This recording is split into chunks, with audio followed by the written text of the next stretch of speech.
Thanks, Tan. What I'll be doing in this session is looking very much at the research, taking an evidence-based approach. I'll look at case studies. I think it's important to get a feeling of the pulse of what's going on with colleagues nationally and internationally. But look, before I do that, I think it's really important to ask the question, why? Why use this sort of software anyway? It's all to do with student engagement. There's a huge body of research that's gone on for some decades now. Certainly the Bradley Review looked at student retention and its relationship to engagement. Kennedy and Krauss from Melbourne University did a lot of work in 2005 from memory. Kennedy still being at Melbourne, Krauss at Victoria University of Provost. It's really about working out what's appropriate to use to engage the students.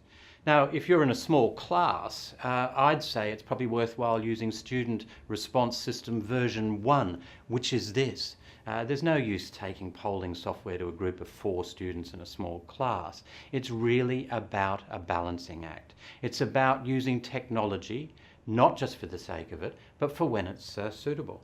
And certainly research from colleagues such as Professor John Hattie from the Graduate School of Education at Melbourne tells us, his text, by the way, Visible Learning's a good read, a meta-analysis of over 800 papers on student achievement.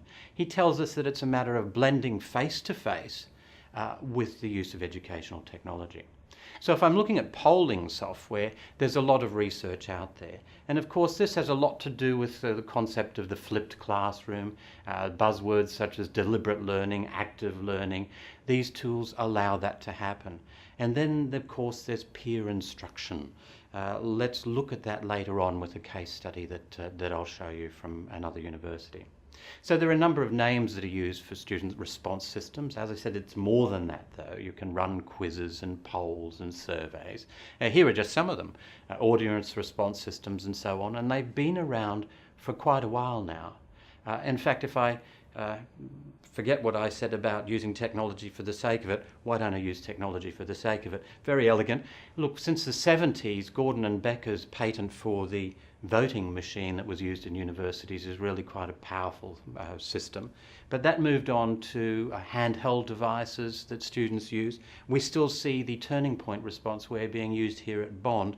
And now we've evolved towards the fact that students have an internet-ready device in their pocket. BYOD, bring your own device. So a lot of the software that was once upon a time tied to a individual device, students now have in their pocket. And the feedback from research is quite interesting and does indicate that students like using their own device. At Hull University, for example, in the polling looked at students' BYOD device versus a dedicated clicker. And in the areas of enjoyment, understanding and information, really the BYOD scenario won out for them. But I must note that when it came to response times and speed, it's the dedicated device because they don't need to connect to the network. But if you're on a network that's as reliable as it is here at Bond, that's not going to be as big an issue. If I cross the Atlantic to Eastern Illinois University, it's interesting to see the research in this 2015 paper. It found that there was more reliability with the dedicated device, so not the BYOD. However, in his research, he found that students weren't necessarily all in agreement with that. In his psych classes in biological psychology, the students were quite happy with their own device, but in the psychology of learning class, they weren't. So it's a mixed bit of feedback there. There are a number of solutions. I'm not going to be able to focus on all of them. We'll have a quick snapshot, and I'll focus on just one. Some of them have some really interesting aspects, so let's look at them. This is Socrates, used by a number of folks here at Bond University. It has an element of gamification and getting teams to compete against each other to motivate students and engage them even more. It can certainly go head-to-head with Go's Soapbox, which is a solution used by universities such as the University of Western Sydney. There they have an inbuilt confusion meter, which I find very interesting. So the lecturer can see the feedback from students saying, I get it or I don't. They can see a confusion meter in front of them on their screen and decide whether to go over a topic again. One of the more interesting ways I've seen polling used was when I actually visited University of California, Irvine about 4 years ago. There in the medical degree, Warren Weichman, who's an intensivist running that course, has migrated the students in medicine away from large lectures to small group learning. And there they're using all sorts of apps because each student actually has a tablet device within that course. Now, the response software they use is Turning Point, but there are others from Responseware and others that can be used. Let's have a look at how I saw them use that in a scenario when the question of a differential diagnosis was given. So let me wear Warren Weichman's hat here and run through a session with a small group on differential diagnosis, and we'll run a poll. So in this case, patient presents, Mr. James, a 24-year-old male, presents with low-grade fever. He has a tender lower right quadrant, occasional bleeding, abdominal pain, and intermittent diarrhea. Now, on investigation and on biopsy, it's found that there's a granuloma with radiology, there's full thickness involvement. The barium enema certainly also showed inflammation and a narrowed right colon. There was a string of pearls phenomena as well there. So what Warren asked the students was, okay, we've got a bit of a case study here. What's your differential diagnosis? So using specific software for Poll Everywhere for a PC or a Mac, I can embed that quiz within a slide, be it PowerPoint or Keynote. So here's the choices the class have. I have hundreds of medical students here in the class at the moment, and I'll ask them to respond to their differential diagnosis. What do they think? So the class has been asked to give their responses. Class, responses, the differential diagnosis that you'd give, and we can see the feedback in real time within the PowerPoint, or in this case, Keynote slide. And interestingly, some of them have pretty narrowed it down to an arguably accurate differential diagnosis. So that's a very powerful tool that can be used synchronously within a lecture. After the talk, what we found was there was a great discussion on the various differential diagnoses for that presentation. Certainly, it really narrowed down the student feedback to either Crohn's or ulcerative colitis, and they went through the different presentations, investigations, radiology, pathology, and so on. So that was a really interesting example I found. So let's go behind the scenes now for Poll Everywhere and have a look at the software on the website that I used to run that poll. So I'm just going to jump over now to this lovely EduTouch PC and make that happen. So this is the web portal to Poll Everywhere, and we can see that we can create new polls. I've already got the poll, of course, that we used in the lecture, and we've got some response here. We've got control of it. We can lock it.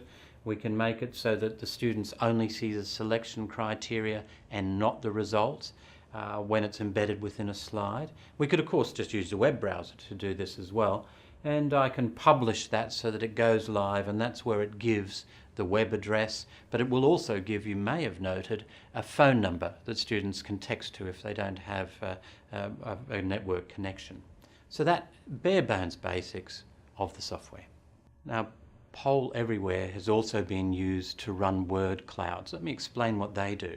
Essentially, it's a matter of open question and asking the student to give some feedback. Now, I've seen this used. In fact, I saw a history class where the lecturer used their software. It wasn't Poll Everywhere, but it was certainly a word cloud, and they asked the student to, in one word, tell them what was the most significant event of the 20th century.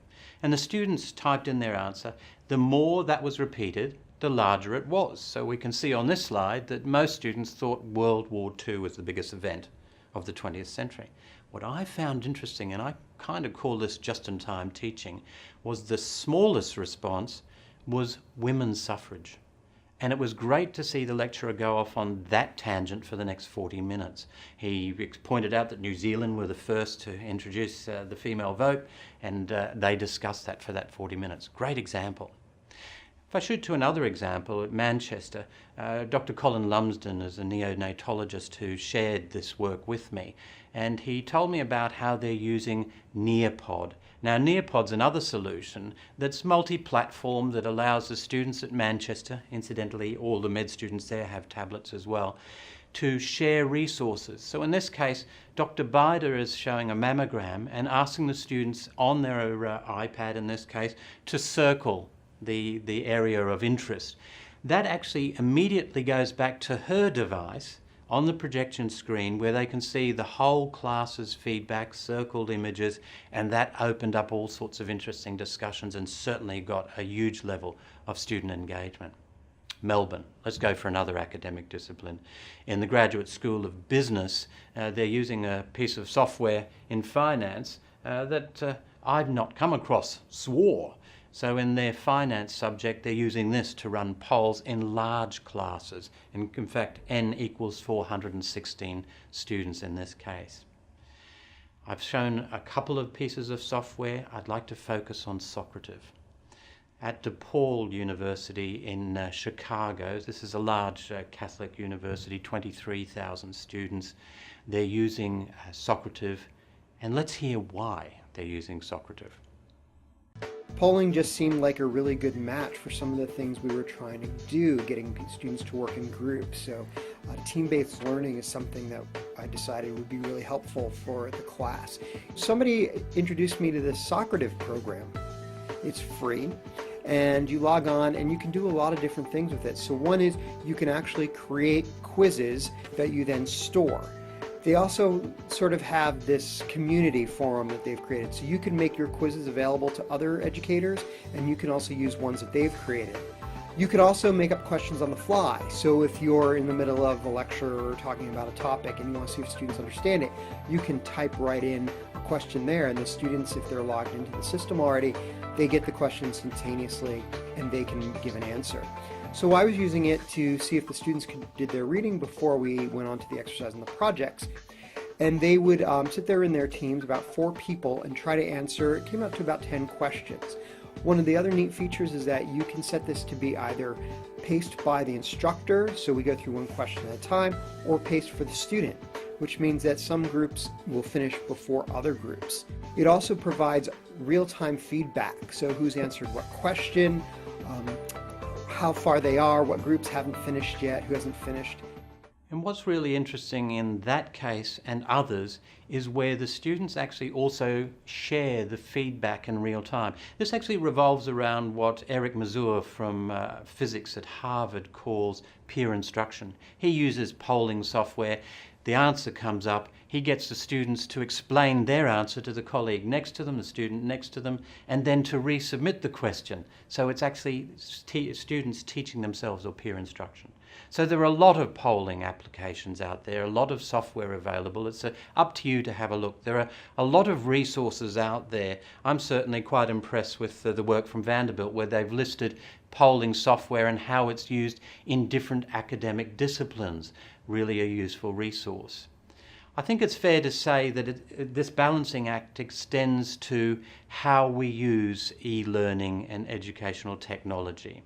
Research from Murdoch University and Unitec in Auckland some years ago looked at the critical success factors for e-learning projects. And it revolved around a number of areas that I think it's worthwhile keeping at the back of our mind. It's about making sure that the technology fits into a pedagogical framework, that the students are given regular formative feedback, not just summative, but regular formative feedback, that the support is there, not just technical, but also teaching and learning support, and importantly, that the appropriate software and hardware. And I'd add to their research that it's also important to ensure that there's senior executive support. So I hope that gives you a good overview of polling software and how it can be used in the classroom to enhance teaching. Thanks for your time.